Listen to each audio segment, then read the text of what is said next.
mids are fine TPing to the side lanes to go back mid, but the side laners don't want to TP to an opposite side lane. But everyone's happy TPing mid. That's why you always see people show up in the mid lane to defend it, because it's really easy to get back on the map. All right, welcome everyone for OG versus EG, game number 2. For OG, we're going to have Amar playing the position 3 Mars with Taiga on his Enigma. BZM will be heading in the mid lane with his Invoker. And it looks like we will be having Yuragi on that carry Bloodseeker with the position 5 Wind Ranger. The man, the legend, the position 5 Wind Ranger. On EG, Nightfall is going to be pairing up with Jerax, it looks like. Yeah. And then that would be DK plus this Grimstroke hero in the offlane. Abed will be just going mid with his Spirit. No stranger to playing a Spirit mid. Excited to see what he can do this game. And then Crit will actually be playing in the safe lane with the carry Nature's Prophet. I think their decision making is just that, like, Phoenix is kind of a weak laner, right? He's not very meta because his laning is very weak. It's like they're not going to do anything here. And NP kind of carries those type of like weak supports that are very greedy out of the laning stage. Exactly what he wants. All right, so moving on. I agree with Jerax's choice here to like not skill Inkswell level 1. Like you should almost never do that. In fact, I will say never do it. If I were to play Grimstroke and go into the game, I will pre-skill this. This is a bait. Like, he could have maybe chain stunned them to death, and then they could have got Aether Remnant, they could have got, you know, Inkswell, and they would have, like, definitely killed Bloodseeker there, but it's just not worth it. You need the spell to secure range creeps and harass the lane, mainly just secure range creeps. So I wonder what they talked about, like, after game number 1 going into game 2, because like Artur is now playing a hero that just like can't lose his lane. I wonder if in his head, right, he's just like, I didn't even get to play that game, right? And this is like potentially an overreaction to how badly his game was last game. It looks like BZM is gonna go for the Exort style here. That's probably why he is doing so well in lane. He's going with the Forge Spirit build.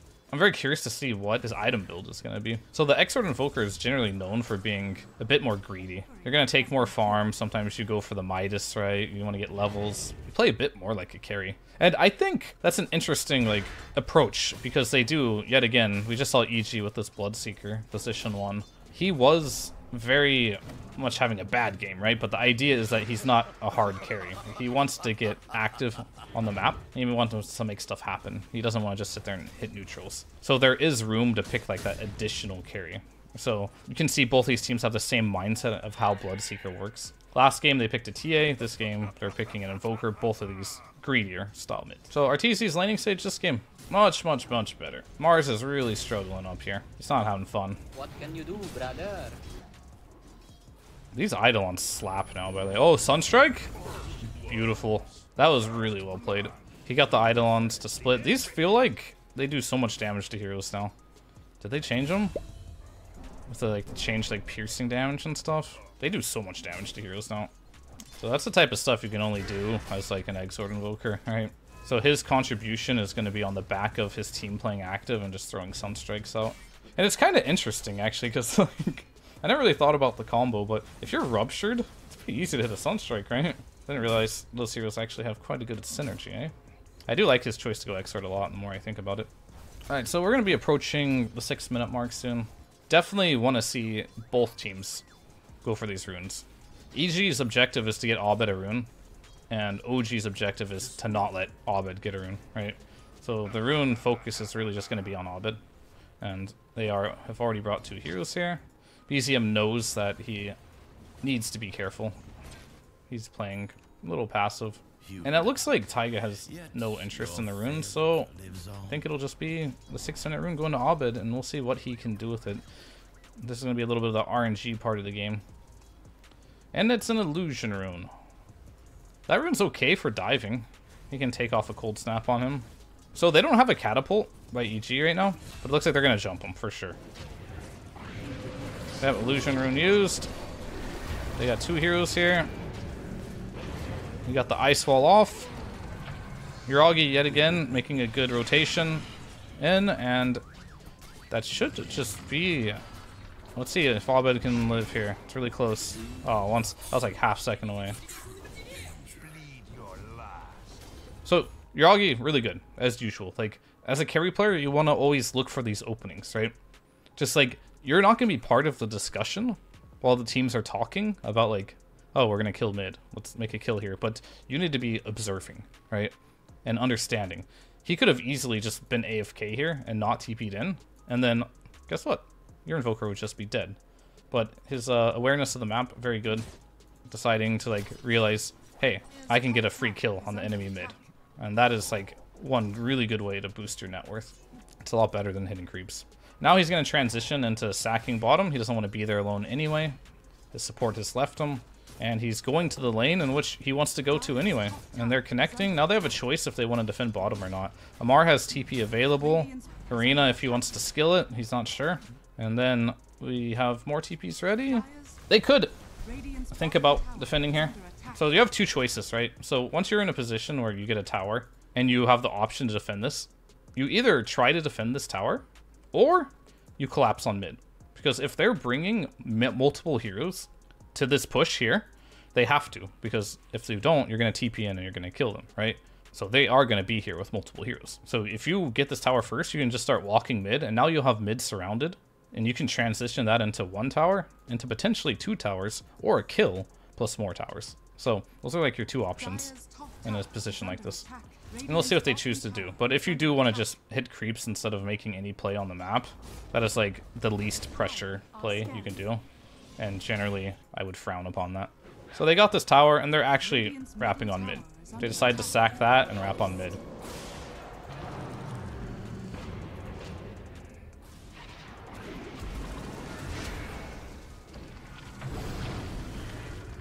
Seb has a haste, but EG has teleported heroes in. It looks like they use DK and Phoenix support to come to the mid lane here.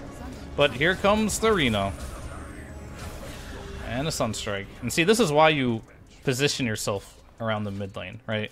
For these openings. Both teams kind of did it, and they both read what was going to happen. They exchanged some spells. Unfortunately, Wind Ranger had a haste and die. Crit not so lucky, and ends up falling. And Abed's just doing his best here to try and get him out, but we will see. If a rupture happens here, could be dangerous. Oh, they're alone though, so looks like Taiga is, I would consider this making space now, right? This is officially space. Like, once you see Abed there, and you see a Phoenix, like, whatever, it's fine. Like, don't die to that, still poke around. But once you see DK and Grim, there's 4 heroes in their jungle right now, right? And meanwhile, you're farming on Mars. You're farming on your Midas Invoker. This is space, simply put. And EG, all they get out of it is just 1 kill. Uragi has to play a little passive in the meanwhile. I'd like to see Seb. I think what he's doing right now is perfectly fine. Like, he's just trying to ward D-ward because EG just controlled this. They just took this tower, right? So he's trying to get vision. But if he could find a way to connect to bottom lane, they might be able to get a kill opportunity.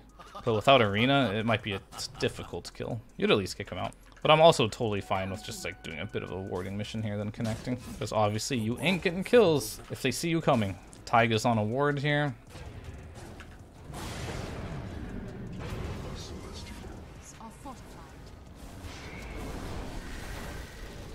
What?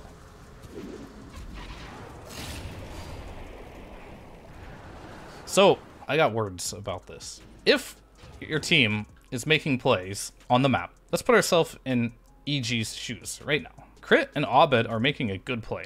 They're killing Enigma, they put vision down, they're gonna get a kill here. And they're using spells to do this, right? You also see your Grimstroke aiding in this kill. Why would DK think now is the time to hit mid tower by himself, right? You have to commit to one play at a time. It's just as simple as that. Like, there needs to be one simple idea of the game. The idea here is kill Enigma. And then meanwhile, you aid that play by not dying somewhere else on the map. Because this Enigma kill went from a good thing into a bad thing, right? And OG realized that because they're all here, that if DK hits this tower, they should go on him. And they do. And Uragi, yet again, like, a great read on the game and a great reaction. Then, EG, honestly, they strike back. This is good. Same for Omar. He's making the same exact mistake Nightfall just made, right? His team just made a play, right? His team just made a play. It's like, nobody's perfect here, and this is like why Dota's a beautiful game. Like, at the highest level, you are expecting this type of stuff, and you are looking for it, right? They see he's alone, right? But just like Enigma died here, and OG capitalized and punished the Dragonite showing here, Amar is also being capitalized upon by showing bottom while his team is making a play here, and EG strikes back. So if he wants to blow up this wave and run, I'm all for it, right? TP out, you're done. You just made the play. So it's nice to see like signs of life here from EG. This is a good play with him. Alright, so EG are bringing 5 mid. Just as like a general like concept, I guess I should say, is you should always consider bringing 5 heroes to mid. And this is for you carry players mainly, right? Most of the time you'll see 4 people push mid and carries off farm and AFK. If your team wants to go for the mid tower, you should join them. But if you don't want to join them, you should let your team know that you do not want to go for the mid tower, right? Unless it's free. So this is a 5-man play. You'll see Artur joins this, and he's done this on many occasions. Join the mid lane push. Your team isn't responsible of doing this. This is like a 5-man play, and the reason for that is the mid lane is the easiest lane in the game to defend. Like, it's not hard for an offlaner to TP mid and kill you, and then just walk back to their lane. It's a lot different than if an offlaner TPs, like, say, for example, let's say for, not related to this game specifically, right? Just some mid lane mechanics real quick before we jump back into this. And why pushing mid lane as 5 is super important, is that if you're in the offlane, right? You TP mid when someone dives, right? And you kill them, you can just walk back to your lane. Map distance is very close. However, you're allowed to get away with putting less heroes on the top lane, because if the offlaner TPs from their off lane to their safe lane, they can't just walk back. It's like, it feels bad. Most of the time, like, mids are fine TPing to the side lanes to go back mid, but the side laners don't want to TP to an opposite side lane. But everyone's happy TPing mid, so that's why you always see people show up in the mid lane to defend it, because it's really easy to get back on the map. Alright, looks like Jarex and Abed are smoking up, just trying to get a quick kill on the carry, but your Augie's farming it in a manner where it breaks smoke super easy. So, I mean, I don't hate the idea. They just want to just, like, snipe your Augie in here and get a word out. It's just, unfortunately, where he was farming. So what are our item timings we're looking at here? DK wants a Blink Dagger. He's very close. There is no item timing for Abed. Phoenix is just going to farm out the dead lane. They're just waiting for Dagger on DK. That's it. For OG, similar story. I think they're waiting for Blink Dagger as well on Amar. Is it worth it? Yep. Alright, it's worth it. I don't mind it. This is a slow game. It's a very slow game. You have Enigma, you have a Midas Invoker mid. I'm totally fine with dropping a Black Hole just to get a kill. But can EG do something in return for that? They do have their dagger ready. Now would be a time. And I guarantee you, in Crit's mind right now, he's like, hey guys, I just got Black Holed. Can we do something? He buys a smoke immediately. And now they're going to look to do something with this Blink Dagger on DK. I mean, Crit is like one of the best players at organizing ganks and making stuff happen on the map. So I think it would be very rare if he doesn't use this opportunity. Alright, they are actually using it. They do need someone up here. I guess Artur does not want to be up there just because it's dangerous farm. He wants to still play like the carry. Normally you would send an NP up there to collect that farm, but typically that's for position 3 NP. And there they go. And it looks like they will get BCM here with the smoke, so they will be rewarded with a really big kill here by doing that smoke. So, good smoke play. Meanwhile, they were still farming the whole time. It's like finding that balance of like, how few heroes can we use to get kills while still farming, right? That's like the goal of Dota right now. You want to get kills, but you don't want to stop farming either. And Nightfall had better not be hitting this. He has no Blink Dagger. Oh my goodness. If he dies here...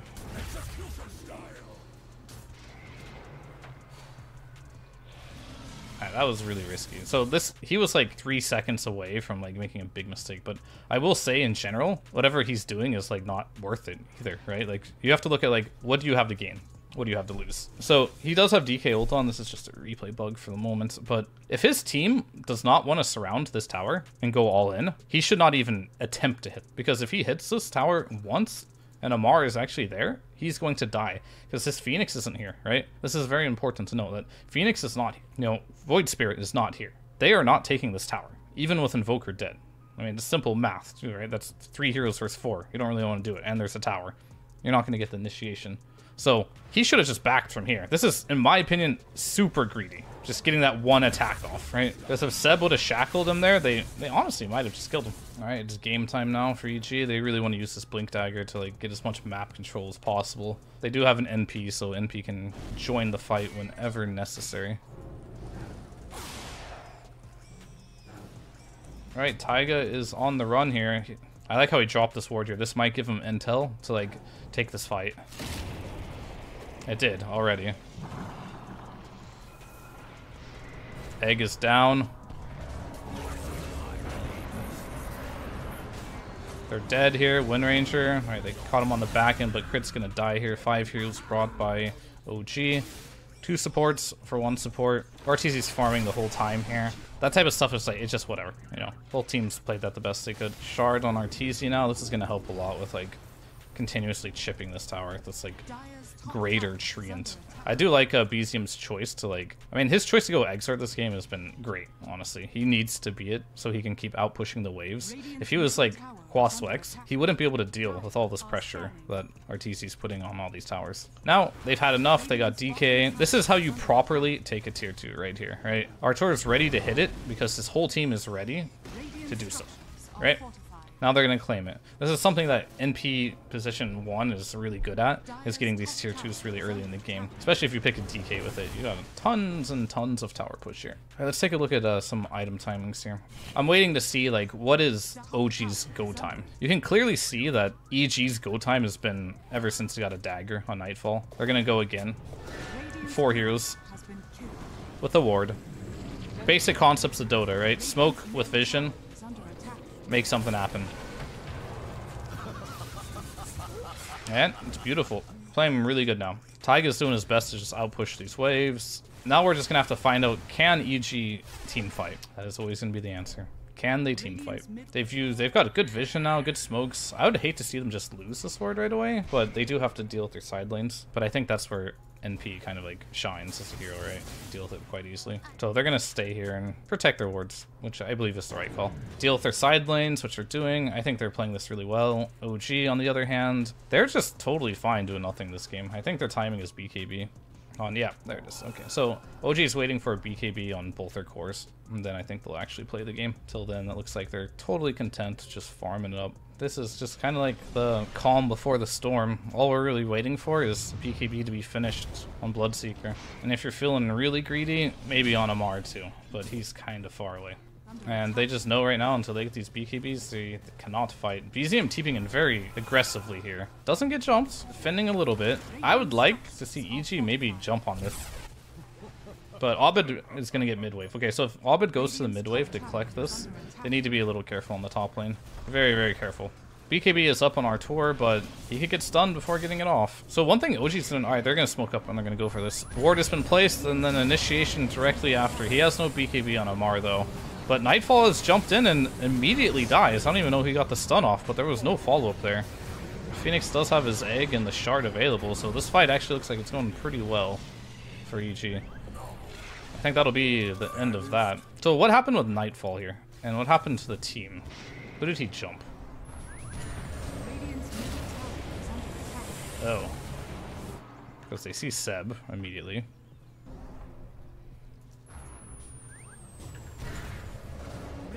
Nightfall is in. Alright. So I think, personally, that this fight should have been really, really bad for OG. I think Jerick's should play. Like, I'm gonna go back a little bit. Jerick should be playing next to his DK. Like, for sure. Because here's what could have happened. As a Grimstroke, you want to be using your spells on your initiator, right? Like, sure, you can use this as like a strong dispel to like save someone, but I don't like it. I really think like if he's next to DK and they follow up on the stun on BZM here, if they can manage to get the Inkswell off into the stun, he could die. Then they'd have Egg off here too at the same time. There'd be a Link here too, what do we call Soulblind? And then Nightfall would feel pretty good being here. So I think his initiation was good. Overall, it still went really well for EG. I feel like it could have been a disaster for OG if EG played that a little differently.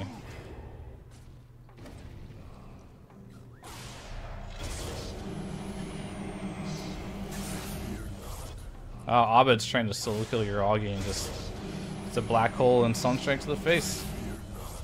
To be fair, he was really close to killing him. He was really, really close.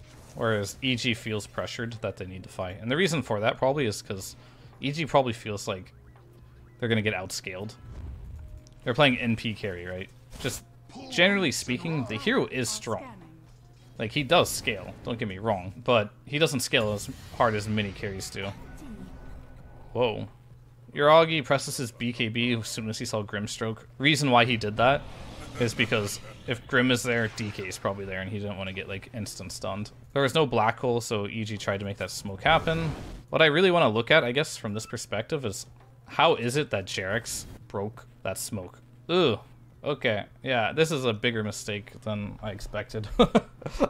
I was like, oh, why did he BKB there? Now I think about it, like, there is no way that Grimstroke should ever be the one popping from the smoke first. And the reason for this, and this is a very classic mistake, is like, when you smoke, please walk the same direction as your initiator.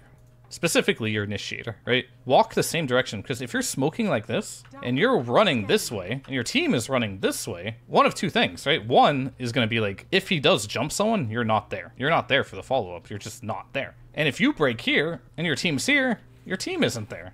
So this smoke, I'm not going to say, like, this is Jarex's fault. I mean, it kind of looks like it's his fault, because the rest of the team is going the right way, but they need to communicate who is making the call on which direction to go. Because it looks like Jarex wants to go this path, and they want to go the different path, right? Simple as that. He breaks here, when in reality, if he was back here, he should be stunned, and chain stunned, and dead. That's a very important note on how to smoke. And Abed thinks that's funny.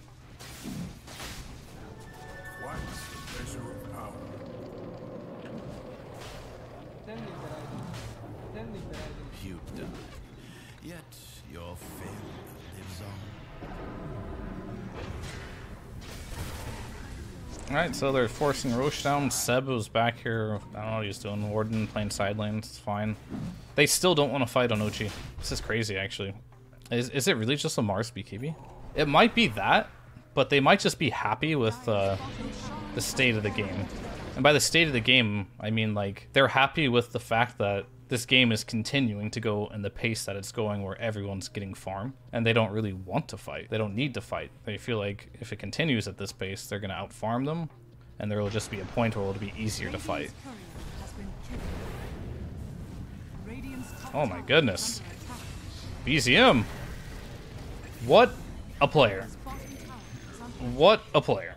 He just killed 2 heroes solo with 0 help. Goddamn, what a beast. BZM was like, you know, I'm tired of waiting for my team. I'm just going to do everything myself. So the thing that is going to be sad for EG, and I see a lot of DKs get in this position, this BKB is not going to be here this entire game, it feels like, right? Like, and that's bad. That's very bad for reasons as you just saw. Like, he's getting solo killed by an Invoker. If he has BKB, that doesn't happen, right? But yeah, there's just going to be no BKB on DK this game, which effectively is just going to mean he's going to be a blink stun at some point that dies immediately afterwards because they have a ton of damage. And that puts some more weight in Artur to do damage. And he's not on a carry that just does that type of damage.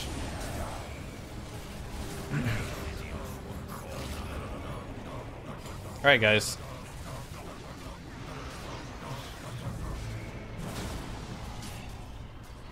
There it is.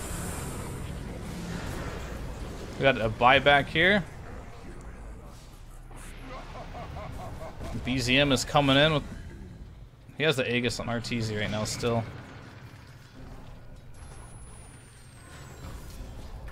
Alright. No hole used. So let's just look at like what happened here. How this jump happened. So they 5-man smoked. They're showing BZM bottom. I think this Ghostwalk is a bug. And then they don't see anyone. And Mars sees 2 heroes, immediately jumps. It's really good. This is such a good combo, actually. I didn't even think about it. It's just like Gale Force plus Mars Bonk, bonk, bonk, bonk.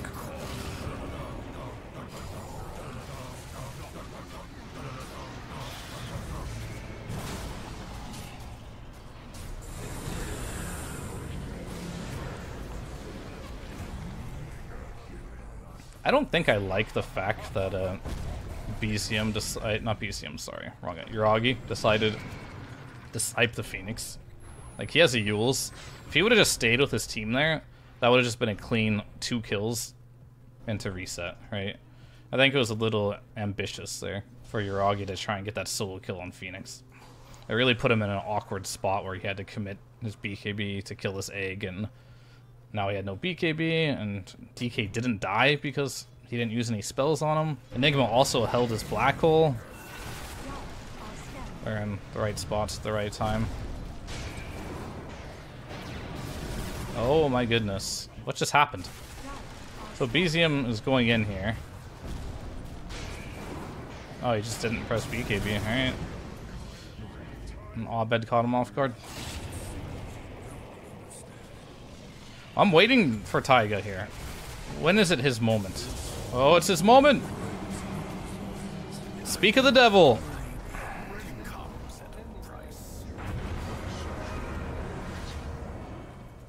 Aegis is about to expire, so in actuality, I think for OG, they're just going to wait for Black Hole. They seem to be in no rush, and I don't think they should be in a rush either. Like, the moment Enigma gets a BKB, I think this game gets super hard for EG to play. Like, incredibly hard.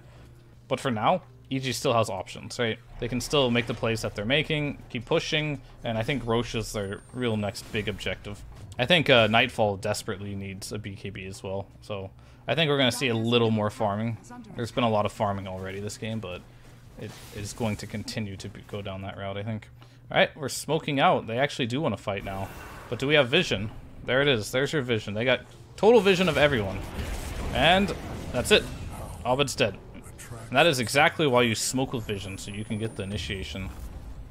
Now Crit is on the run. He does have a Yules available, but no dive. He can fly off the map if he wants to. Yeah, but that will not be happening. He will be dying. So the best thing you can do as your team is feeding, do what Artur is doing, push the lanes. The greatest favor you can do to your teammates as they're getting ganked and it's like a hopeless situation is to just shove the lanes, right? Don't TP and watch them die. Like, Artur could have TP'd there and like tried to help or something, but he knows it's over. The moment your mid gets jumped here and dies like getting spell off, best thing you can do is go away from that area and create an area of pressure. Push these lanes out, both these lanes out. That way they have to go back and deal with waves and they can't continue to hunt.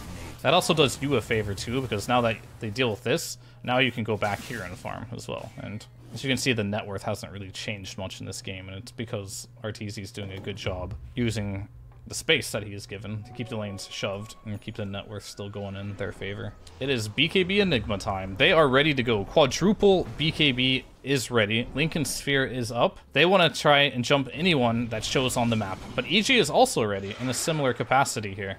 They see Crit. They see Crit. Or do they see Crit? No, that tree is blocking it. Amar goes in, gets instantly stunned. Looks like he will die without getting a single spell off here. But Arteezy is stuck too by this released hex. He also doesn't get a BKB off. Taiga is still ready with Black Hole though, so you need to be a little careful if you're here. Nightfall, just Black Hole him, bro. No, he's just playing it very patiently. Roshan is up, and they will now translate that into... It looks like Roshan, there's no buyback. Arteezy, he was caught by surprise by the Hex on BZM here, and chain stunned to death. Do a quick update on items real quick. So, key items in this game are going to be BKBs, for sure. This Hex was also very key pickup. For EG, there's nothing really that I see that they're going for that would be like super game winning. Like, even if Crit, he had big dreams and now he's gonna be a little humble now. I was like, even if he does get Refresher, I think his egg is still gonna die. So like, you're not gonna get 2 eggs off. This isn't like the type of game where egg is unkillable. It's very much so killable. So they're gonna keep ratting. And if you are gonna be in a position of ratting, I'd like to see them place their wards in a manner where they can get kills on the side lanes, right? And OG is also looking for kills too. So I do like Jerix's positioning right now. He's playing with one of his cores that is strong and is ready to make a jump if something happens. But I do want to see him go with just hug Abed. See, like, this move here didn't do him any favors, right? Like, you're back here. You're playing with Abed, right? You're playing with your cores. Just walk the same direction as your cores. If Abed wants to go back, please just walk back with Abed, right? Because if you do get jumped there, maybe now you create an opening where they're initiating on you, and Abed is nearby, and he has an opportunity to maybe get a return kill. You can TP in, something could happen, but if you're walking this direction, and he's walking this direction trying to D-ward, you get killed over here, this is nothing. This is no space. Instead, he should be back here with Abed, playing patiently. Now there's 45 seconds. No Grimstroke. But EG's just realized it's like they can't defend their base, so they're just going to force them back. And I wonder if BZM has something crazy planned here. I feel like he does. I feel like he has something insane up his sleeve.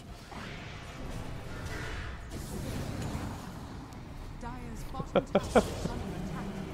that's crazy, alright. Crazy bad. Oh, just kidding. I think, you know, Taiga should have just chilled out there. Like, after BZM got stunned there and you know the egg is off, like, you're not dropping that black hole.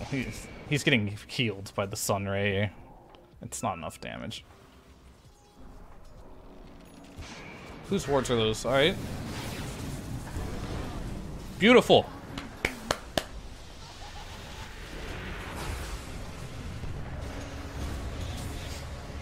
Alright, Arena's gonna get out. Looks like they're gonna lose Phoenix, but Nightfall's gonna TP out for Arena. I was just gonna make a note real quick that just get out of here. Alright, so here's what I was clapping for, you know, the beautiful part. They have this ward here, they have this sentry here, right? This is EG's. This is what I would love to see them do on the side lanes. Just place these wards in the lane, right? And if someone shows, be ready to jump them, right? This is why I want Jerix here. Excuse me. I would love for Jerix to be, like, here. Instead of him, I mean, I think he just died down here, right? But, like, I'd love to see them be in positions like this to make this happen. Because when you're together, good things can happen. And it's just unfortunate that, like, a lot of the good plays that do happen in the game, they're just so far behind already that you're gonna, like, take some trades. They're smoked out. BZM's doing a good job here. I think he just purchased a gem. He did. And a timeless relic. Yup, he's big. Omar, BKB, and die, maybe. Nope. Bulwark too strong. Is he gonna do it? No way. Oh my goodness. Dang. What a player.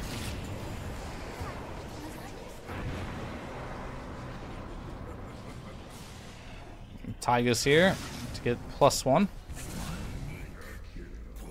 BZM is a beast this game. Like, most of the time when I review games, it's like a whole team effort to, like, win the game. But in this particular game, it's mainly just him.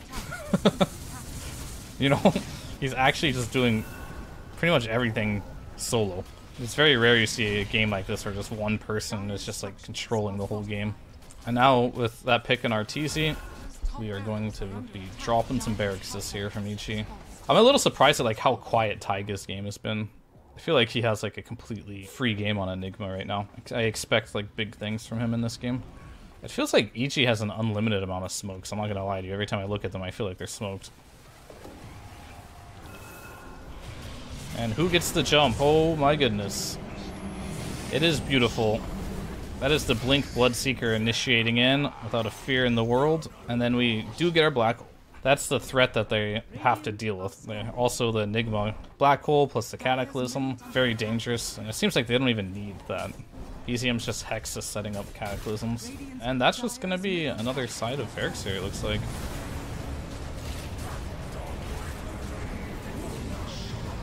So Abed died. Amar's going to go in. Can they turn this here? Oh, the refresher orb is up. I said I want to see big things, and that is a big hole from Taiga there. We're using all the buybacks that they have on EG, but I don't think there's much more gas left on the tank here. I wanted to see it. I got it. Taiga finally showing up. I think every time I brought his name up saying I wanted to see something from him, he delivered shortly after. And it looks like OG is going to clean up EG here in game number 2. We're just going to call it.